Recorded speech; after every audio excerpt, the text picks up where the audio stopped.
Hello दोस्तों, मैं विक्रांत आपका आपके YouTube channel study with Vikrant में स्वागत करता हूं। और दोस्तों, आज हम देखेंगे सीटेट और टेट में जो परीक्षाएं होती हैं उनमें जो क्वेश्चन आते हैं बाल विकास एवं शिक्षा शास्त्र से 30 क्वेश्चन आते हैं। उन 30 क्वेश्चन को हम डिस्कस करेंगे। तो दोस्तों, परीक्षा के दृष्टि से बहुत महत्वपूर्ण क्वेश्चन है, इन पर आप जरूर ध्यान दीजिएगा।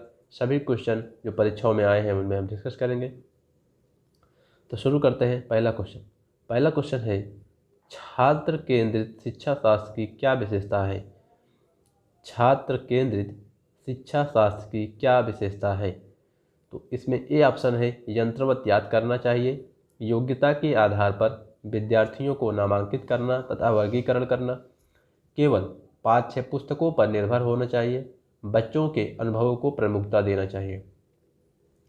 तो जो आपका पहले में राइट आंसर है, आपका वह है डी मतलब बच्चों के अनुभवों को प्रमुखता देना चाहिए। तो बच्चों के अनुभवों को प्रमुखता देना चाहिए मतलब कि देखना चाहिए कि बच्चा किस कैटेगरी में है, किस प्रकार का है, उसके आधार पर उनकी ज्ञान को देख करके ही उनको शिक्षा देनी चाहिए। तो चलिए चलते हैं दूसरा क्वेश्चन। और दूसरा क्वेश्चन है, संवेग एवं संज्ञान एक दूसरे से हैं। संवेग एवं संज्ञान एक दूसरे से हैं, सन्निहित हैं, संबंधित नहीं हैं, पूर्णतः अलग हैं, स्वतंत्र हैं।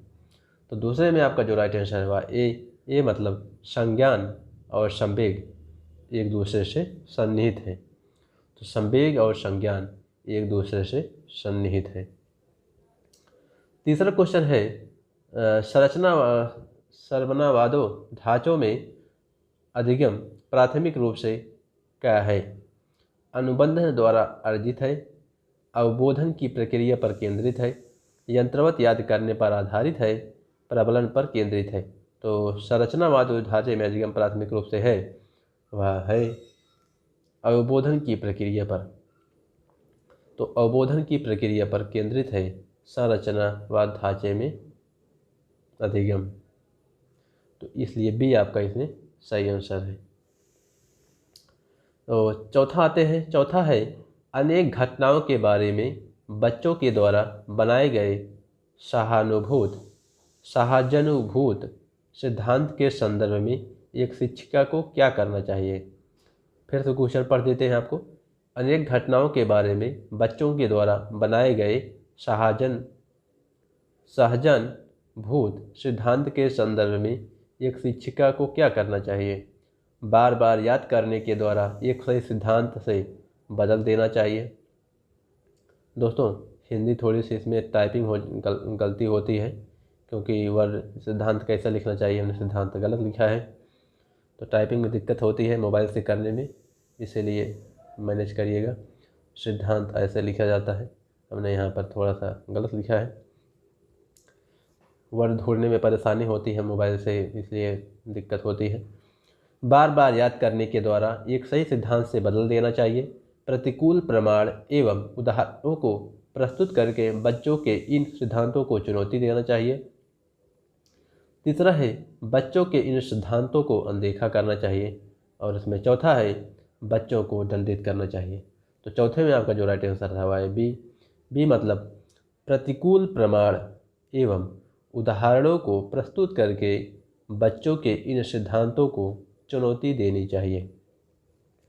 तो प्रतिकूल प्रमाण एवं उदाहरणों को प्रस्तुत करके बच्चों के इन सिद्धांतों को चुनौती देनी चाहिए। तो B is the right answer.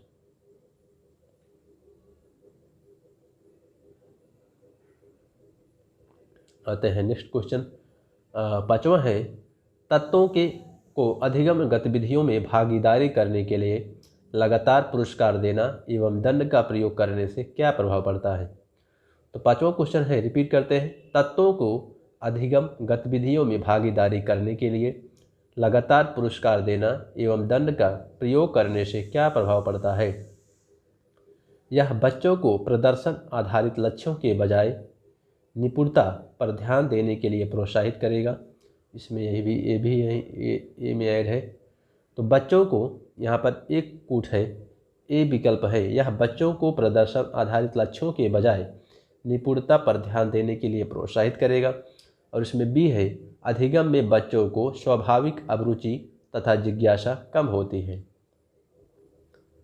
तो इसमें जो सी है बी है वह है अधिगम में बच्चों को स्वाभाविक तथा अभिरुचि तथा जिज्ञासा कम होती है। और सी है बाह्य प्रेरणा अभिप्रेरणा कम होती है, आंतरिक अभिप्रेरणा बढ़ती है।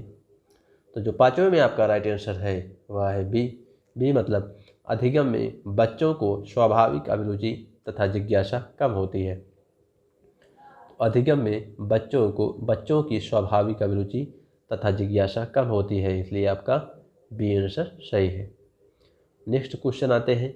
नेक्स्ट क्वेश्चन है संरचनावादी सिद्धांत के अनुसार अधिगम के बारे में निम्नलिखित कथनों में से कौन सा सही है। संरचनावादी सिद्धांत के अनुसार, संरचनावादी सिद्धांत आपको यहाँ पर ध्यान देना है कि संरचनावादी सिद्धांत के अनुसार अधिगम के बारे में निम्नलिखित कथनों में से कौन सा सही है।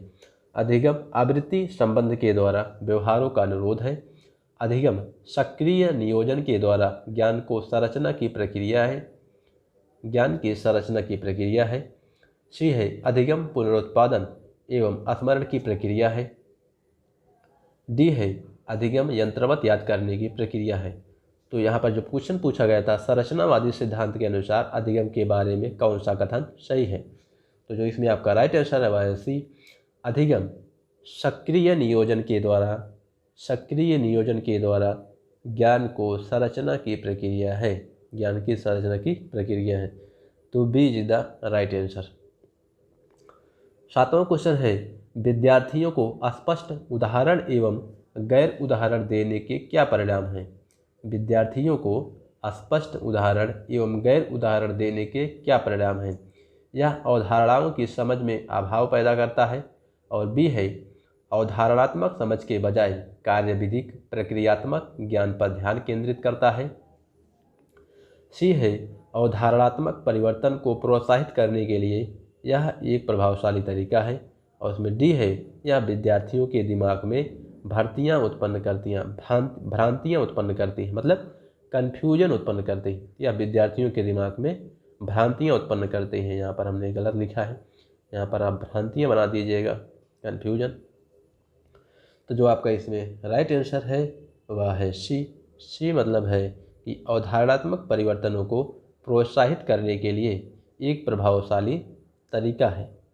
तो अवधारणात्मक परिवर्तनों को प्रोत्साहित करने के लिए यह एक प्रभावशाली तरीका है। विद्यार्थियों को स्पष्ट उदाहरण एवं परिणाम देने के फायदे हैं। आठवां क्वेश्चन है एक प्राथमिक विद्यालय की अध्यापिका बच्चों को एक प्रभावशाली समस्या समाधानकर्ता बनने के लिए किस प्रकार से प्रोत्साहित कर सकती है। तो एक प्राथमिक विद्यालय की अध्यापिका बच्चों को एक प्रभावशाली समस्या समाधानकर्ता बनने के लिए किस प्रकार से प्रोत्साहित कर सकती है। गलत उत्तरों को अस्वीकार करके एवं दंडित करके। सी है बच्चों को सहानुभूत अनुमान लगाने के प्रोत्साहित करती है, उसी पर विचार मंथन करती है। इसमें आपका सी है।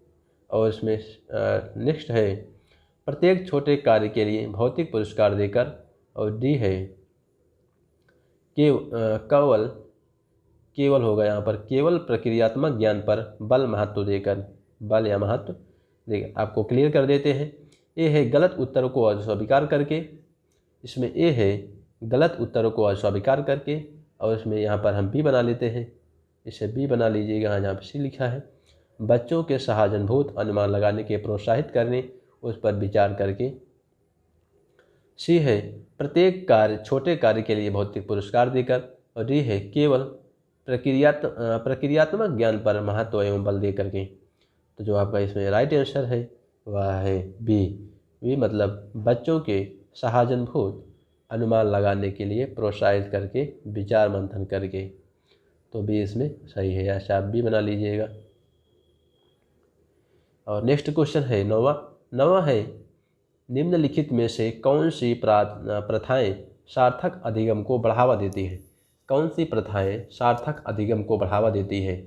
ए शारीरिक दंड, सहयोगात्मक अधिगम, पर्यावरण, सतत एवं समग्र मूल्यांकन, निरंतरात्मक। तो जो इसमें आपको सही आंसर चुनना है वह कौन कौन सा है देखना है। इसमें पहला है 1 2 3 और बी है 1 3, 4 सी में 1 2, डी में 2 और 3। तो जो इसमें आपका राइट आंसर आपका इसमें है डी मतलब इसमें दूसरा और तीसरा दोनों सही है। तो तीसरा और दूसरा इसमें सही है। हम आपको बता देते हैं कि तीसरा कौन सा है। तीसरा है सतत एवं समग्र मूल्यांकन और बी है दूसरा है सहयोगात्मक अधिगम पर्यावरण। तो जो आपका राइट आंसर है वह है डी में होगा सतत एवं समग्र मूल्यांकन, सहयोगात्मक एवं अधिगम पर्यावरण। तो कौन सी प्रथाएं अधिगम को बढ़ावा देती हैं? सहयोगात्मक और सतत एवं समग्र मूल्यांकन। नेक्स्ट आते हैं 10वां है शिक्षक बच्चों की जटिल अवधारणाओं की समझ को किस प्रकार सहज कर सकते हैं। तो शिक्षक बच्चों की जटिल अवधारणाओं की समझ को किस प्रकार सहज कर सकते हैं? बार बार यांत्रिक अभ्यास के द्वारा, अन्वेषण एवं परिचर्चा के द्वारा, एक व्याख्यान देकर के, प्रतियोगात्मक अवसरों पर, पर्यावरणीय प्रभाव। तो जो आपका 10वें में राइट आंसर है वह है बी मतलब अन्वेषण एवं परिचर्चा करके जटिल अवधारणाओं को सरल बनाया जा सकता है, सहज बनाया जा सकता है, आसान किया जा सकता है सीखने में। 11वां है व्यक्तिक विभिन्नताओं का प्राथमिक कारण क्या है। तो व्यक्तिक विभिन्नताओं का प्राथमिक कारण क्या है? पर्यावरणीय प्रभाव, आनुवंशिकता एवं पर्यावरण के बीच जटिल पारस्परिक क्रिया, लोगों के द्वारा माता पिता से प्राप्त आनुवंशिक पद्धति और जन्मजात विशेषताएं। तो जो आपका इसमें राइट आंसर है वह है बी मतलब आनुवंशिकता एवं पर्यावरण के बीच जटिल पारस्परिक क्रिया। तो आनुवंशिकता एवं पर्यावरण के बीच जटिल पारस्परिक क्रिया, यह आपका सही है। 12वां क्वेश्चन है निम्नलिखित में से कौन सा द्वितीयक सामाजिकरण एजेंसी का उदाहरण है। द्वितीयक सामाजिकरण एजेंसी का उदाहरण है विद्यालय एवं मीडिया एवं पास पड़ोस, परिवार एवं पास पड़ोस, परिवार एवं मीडिया। तो जो आपका इसमें राइट आंसर है वह है ए मतलब विद्यालय एवं मीडिया द्वितीयक सामाजिकरण एजेंसी का उदाहरण है। तो विद्यालय एवं मीडिया आपका ए सही होगा इसमें। नेक्स्ट है 13वां क्वेश्चन निम्नलिखित अवधि में से किसमें शारीरिक बुद्धि एवं विकास तौर गति से गठित होता है। विकास तौर गति से गठित होता है। ए है मध्य बाल्यावस्था एवं किशोरावस्था, किशोरावस्था एवं वयस्कता और इसमें सी है शैशवावस्था एवं प्रारंभिक बाल्यावस्था, प्रारंभिक बाल्यावस्था एवं मध्य बाल्यावस्था। तो इसमें आपका जो राइट आंसर है वह है सी मतलब शैशवावस्था एवं प्रारंभिक बाल्यावस्था, शैशवावस्था एवं प्रारंभिक बाल्यावस्था। तो सी इसमें राइट आंसर है। तो यहाँ पर आपको 14 शुरू होता है। 14वां क्वेश्चन बाल्यावस्था यहाँ से यहाँ तक था। यहाँ पर हमने गलत उठाकर शब्द को पूरा किया है। अब नेक्स्ट आते हैं। नेक्स्ट है निम्नलिखित में से कौन विकास का सिद्धांत नहीं है। विकास आनुवंशिकता एवं पर्यावरण के द्वारा प्रभावित होता है। तो विकास आनुवंशिकता एवं पर्यावरण के द्वारा प्रभावित होता है। और बी है विकास सार्वभौमिक है तथा सांस्कृतिक संदर्भ से प्रभावित नहीं करते। विकास जीवन पर्यंत होता है। विकास परिवर्तनीय होता है, परिवर्त्य होता है। तो 14वें में आपका जो राइट आंसर है, 14वें में जो आपका राइट आंसर है वह है बी विकास सार्वभौमिक है तथा सांस्कृतिक संदर्भ से प्रभावित नहीं करते हैं। विकास सार्वभौमिक है तथा सांस्कृतिक संदर्भ से प्रभावित नहीं करते। 15वां क्वेश्चन है कक्षा में परिचर्चा के दौरान एक शिक्षक प्रायः लड़कियों की तुलना में लड़कों पर अधिक ध्यान देता है, यह किसका उदाहरण है। कक्षा में परिचर्चा के दौरान एक शिक्षक प्रायः लड़कियों की तुलना में लड़कों पर अधिक ध्यान देता है, यह किसका उदाहरण है। जेंडर संबद्धता का, जेंडर समरूपता का, जेंडर पक्षपात का, जेंडर पहचान का। तो जो आपका इसमें राइट आंसर है वह सी जेंडर पक्षपात का। तो जेंडर पक्षपात का मतलब होगा कि यदि वह किसी लड़की पर ज़्यादा ध्यान देता है। तो आपको नेक्स्ट क्वेश्चन देखते हैं। नेक्स्ट क्वेश्चन है, बच्चों में जेंडर रूढ़िवादिता एवं जेंडर भूमिका अनुरूपता को कम करने के लिए निम्नलिखित में से कौन सी पद्धति प्रभावशाली है। बच्चों में जेंडर रूढ़िवादिता एवं जेंडर भूमिका अनुरूपता को कम करने के लिए निम्नलिखित में से कौन सी पद्धति प्रभावशाली है। जेंडर पृथक नस्ल समूह बनाना, जेंडर पृथक बैठने की व्यवस्था करना, जेंडर पक्षपात के बारे में परिचर्चा, जेंडर विशिष्ट भूमिकाओं को महत्व देना। तो जो इसमें आपका राइट आंसर है वह है सी मतलब जेंडर पक्षपात के बारे में चर्चा करनी चाहिए, परिचर्चा करनी चाहिए। अब नेक्स्ट क्वेश्चन आते हैं 17वां है, निम्नलिखित में से किस मनोवैज्ञानिक ने बच्चों को ज्ञान के सक्रिय जिज्ञासु के रूप में देखते हुए उनके चिंतन पर सामाजिक एवं सांस्कृतिक विषय वस्तुओं के प्रभाव को महत्व दिया। तो किस मनोवैज्ञानिक ने बच्चों को ज्ञान के सक्रिय जिज्ञासु के रूप में देखते हुए उनके चिंतन पर सामाजिक एवं सांस्कृतिक विषय वस्तुओं को प्रभाव को महत्व दिया। तो ए है जीन पियाजे, बी है लॉरेंस कोलबर्ग, और सी है जॉन बी वाटसन, और डी है लेव वायोटास्की। तो जो आपका इसमें राइट आंसर है वह है डी मतलब जॉन बी वाटसन ने। तो जॉन बी वाटसन ने कहा है कि सांस्कृतिक और सामाजिक विषय वस्तुओं के प्रभाव को अधिक महत्व। 18वां क्वेश्चन है, भाषा के अर्जन एवं विकास के लिए सर्वाधिक संवेदनशील अवधि कौन सी है। भाषा के अर्जन एवं विकास के लिए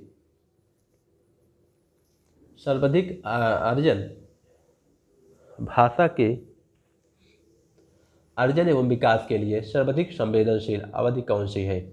मध्य बाल्यावस्था, किशोरावस्था, जन्म पूर्व अवधि, प्रारंभिक बाल्यावस्था। तो जो इसमें राइट आंसर है वह है डी प्रारंभिक बाल्यावस्था भाषा के अर्जन और विकास के लिए संवेदनशील है। तो भाषा के अर्जन एवं विकास के लिए जरूरी प्रभावशाली भूमिका निभाती है प्रारंभिक बाल्यावस्था का काल। 19वां क्वेश्चन है, निम्नलिखित में से कौन सी लॉरेंस कोलबर्ग के द्वारा प्रस्तावित नैतिक विकास की एक अवस्था है। तो लॉरेंस कोलबर्ग के द्वारा प्रस्तावित नैतिक विकास की अवस्था है। तो आपको ध्यान रखना है कि लॉरेंस कोलबर्ग के द्वारा प्रस्तावित नैतिक व्यवस्था कौन है। मूर्त संक्रियात्मक अवस्था, उद्योग बना अधीनता अवस्था, प्रसुप्ति अवस्था, सामाजिक अनुबंध अभिविन्यास। तो जो इसमें आपका राइट आंसर है वह है डी मतलब सामाजिक अनुबंध एवं अभिविन्यास। अब आते हैं हम नेक्स्ट क्वेश्चन 20वां, और 20वां है, निम्नलिखित व्यवहारों में से कौन सा जीन पियाजे के द्वारा प्रस्तावित मूर्त संक्रियात्मक अवस्था को विशेषित करता है। स्थगित अनुसार पदार्थ स्थायित्व, प्रतीकात्मक खेल विचारों की अनुक्रमणीयता, परिकल्पित, और इसमें डी है सी है परिकल्पित निगमनात्मक तर्क साध्यात्मक विचार, सारांशण कक्षा। तो जो आपका इसमें राइट आंसर है वह है डी मतलब सारांशण कक्षा। तो सारांशण कक्षा इसमें प्रभावशाली है, विशेषित करता है मूर्त संक्रियात्मक अवस्था को। 21वां है, बच्चों के संज्ञानात्मक विकास के संदर्भ में निम्नलिखित में से कौन सी पियाजे की संरचना है। तो बच्चों के संज्ञानात्मक विकास के संदर्भ में निम्नलिखित में से कौन सी पियाजे की संरचना है। अनुबंधन, प्रबलन और स्कीमा अवलोकन अधिगम। तो जो इसमें आपका राइट आंसर है वह सी अधिगम नहीं, अनुबंधन में स्कीमा है इसमें आपका सही आंसर। स्कीमा आपका इसमें सही है, तो इसमें आपका C is the right answer. C is the right answer, schema आपका इसमें सही है। तो बच्चों के संज्ञानात्मक विकास के संदर्भ में जीन पियाजे की संरचना है, तो क्या है स्कीमा। संज्ञानात्मक विकास के संदर्भ में स्कीमा इसमें सही होगा, सी इज द राइट आंसर। और 22वां क्वेश्चन है, जिंग पहेली को करते समय 5 वर्ष की नजमा स्वयं से कहती है, नीला टुकड़ा कहाँ है? नहीं, यह वाला नहीं, गाढ़े रंग वाला, जिससे यह जूता पूरा बन जाएगा। इस प्रकार की वार्ता को वाइगोटास्की किस तरह संबोधित करते हैं? तो वाइगोटास्की किस तरह इसे संबोधित करते हैं? ये है पाठ ढांचा, आत्मकेंद्रित वार्ता, व्यक्तिगत वार्ता, जोर से बोलना। इसमें आपका जो सही आंसर है वह है सी। सी मतलब व्यक्तिगत वार्ता को संबोधित करते हैं वाइगोटास्की। आते हैं 23वां क्वेश्चन है, बच्चों को संकेत देना तथा आवश्यकता पड़ने पर सहयोग प्रदान करना निम्नलिखित में से किसका उदाहरण है? बच्चों को संकेत देना, आवश्यकता पड़ने पर सहयोग प्रदान करना निम्नलिखित में से किसका उदाहरण है? मॉडलिंग का, पाठ ढांचा का, प्रबलन का, और डी है अनुबंधन का। तो जो इसमें आपका राइट आंसर है वह है बी, ढांचा का, पाठ का। इसमें आपका सही आंसर बी है। 24वां क्वेश्चन है, रूही हमेशा समस्या के एकाधिक समाधानों के बारे में सोचती है। इनमें से काफ़ी समाधान मौलिक होते हैं। रूही किन गुणों को प्रदर्शन कर रही है? रूही किन गुणों का प्रदर्शन कर रही है? तो आपको इसमें बताना है कि कौन सा विचारक है, कौन सा विचारक है। अनम्य विचारक और आत्मकेंद्रित विचारक, सी है सृजनात्मक विचारक, और डी है अभिसारिक विचारक। तो 24वें में आपका जो राइट आंसर है वह है सी। सी मतलब सृजनात्मक विचार। सृजनात्मक विचार, रूही हमेशा समस्या के समाधानों के बारे में सोचती है, वह समाधान मौलिक है। तो रूही सृजनात्मक विचारों को प्रदर्शित करती है। तो सी इज द राइट आंसर। आते हैं 25वां क्वेश्चन है, आकलन का प्राथमिक उद्देश्य क्या चाहिए? आकलन का प्राथमिक उद्देश्य क्या होना चाहिए? विद्यार्थियों के प्राप्तांकों के आधार पर उनको नामांकित करना, रिपोर्ट कार्ड में उत्तीर्ण एवं अनुत्तीर्ण करना, अंकित करना, उत्तीर्ण एवं अनुत्तीर्ण अंकित करना, यहाँ पर लिख दीजिएगा अंकित करना, विद्यार्थियों के लिए श्रेणी निश्चित करना, संबंधित अवधारणाओं के बारे में बच्चों की अस्पष्टता एवं भ्रांतियों को समझना। तो इसमें आप 25वें में जो आपका राइट आंसर है वह है डी, संबंधित अवधारणाओं के बारे में बच्चों की अस्पष्टता तथा भ्रांतियों को समझना। तो D is the right answer. 26वां क्वेश्चन है, निम्नलिखित कथनों में से कौन सा बुद्धि के बारे में सही है? तो कौन सा कथन बुद्धि के बारे में सही है, इसमें आपको बताना है। बुद्धि एक एकात्मक कारक तथा एकाकी विशेषण है। बुद्धि बहुआयामी है तथा जटिल योग्यताओं का एक समूह है। बुद्धि एक निश्चित योग्यता है जो जन्म के समय ही निर्धारित होती है। बुद्धि को मानकीकृत परीक्षणों के प्रयोग से सटीक रूप से मापा एवं निर्धारित किया जा सकता है। तो जो इसमें आपका राइट आंसर है वह है बी, बुद्धि एक बहुआयामी है तथा जटिल योग्यताओं का एक समूह है। तो बुद्धि के बारे में जो सही कथन है वह है बुद्धि बहुआयामी है तथा जटिल योग्यताओं का एक समूह है। तो B is the right answer 26वें में। 27वां क्वेश्चन है, पठन वैफल्य बच्चों के प्राथमिक लक्षण क्या हैं? धारा प्रवाह पढ़ने की अक्षमता, एक ही गति विषयक कार्य को बार बार दोहराना, न्यून अवधान विकार, अपिशाली चिंतन पढ़ने में धारा प्रवाहिता। तो जो आपका इसमें सही आंसर है वह है ए मतलब धारा प्रवाह पढ़ने की अक्षमता। तो पठन वैफल्य बच्चों को प्राथमिक लक्षण क्या होते हैं? धारा प्रवाह पढ़ने की अक्षमता होती है। शिक्षा का अधिकार अधिनियम 2009 में उल्लेख की गई समावेशी शिक्षा की अवधारणा निम्नलिखित में से किस पर आधारित है? अधिकार आधारित मानवतावादी परिप्रेक्ष्य, मुख्यतः व्यावसायिक शिक्षा उपलब्ध करा करके अशक्त बच्चों को मुख्य धारा में शामिल करना, व्यवहारवादी सिद्धांत, और अशक्त बच्चों के प्रति एक सहारा। तो जो आपको राइट आंसर है इसमें वह है ए मतलब समावेशी शिक्षा की अवधारणा में किस पर आधारित है शिक्षा का अधिकार अधिनियम? तो अधिकार आधारित मानवतावादी परिप्रेक्ष्य। तो अधिकार आधारित मानवतावादी परिप्रेक्ष्य। तो ए इज द राइट आंसर। तो आपका ए इसमें सही आंसर है। तो जानते हैं आपको एक क्वेश्चन और मिल गया कि शिक्षा का अधिकार अधिनियम 2009 में आया। तो शिक्षा का अधिकार अधिनियम 2009 में मिला।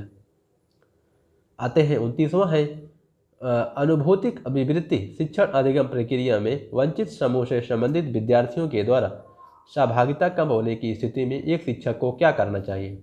तो अनुभूतिक अभिवृत्ति शिक्षण अधिगम प्रक्रिया में वंचित समूह से संबंधित विद्यार्थियों के द्वारा सहभागिता कम होने की उपस्थिति में शिक्षक को इन विद्यार्थियों से अपनी अपेक्षाओं को कम करना चाहिए, अपनी शिक्षा पद्धति पर विचार करना चाहिए और बच्चों की सहभागिता में सुधार करने के लिए नए तरीके ढूंढना चाहिए।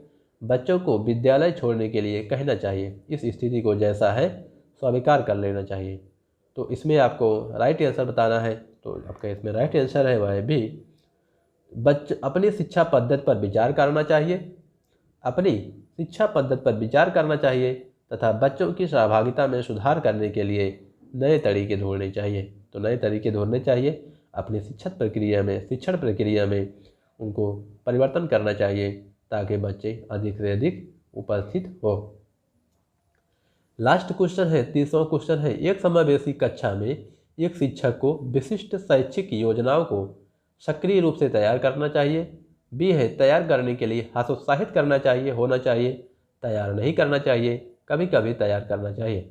तो जो इसमें आपका राइट आंसर है वह ए, समावेशी शिक्षा में एक शिक्षक को विशिष्ट योजनाओं को सक्रिय रूप से तैयार करना चाहिए। तो सक्रिय रूप से तैयार करना चाहिए, ए इज द राइट आंसर। ये आपका इसमें सही आंसर है। तो बस दोस्तों, उम्मीद है कि आपको यहाँ का अच्छा क्लास वीडियो अवश्य पसंद आया होगा।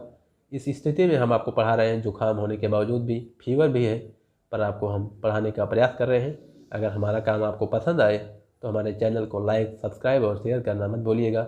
बहुत बहुत धन्यवाद दोस्तों समय देने के लिए।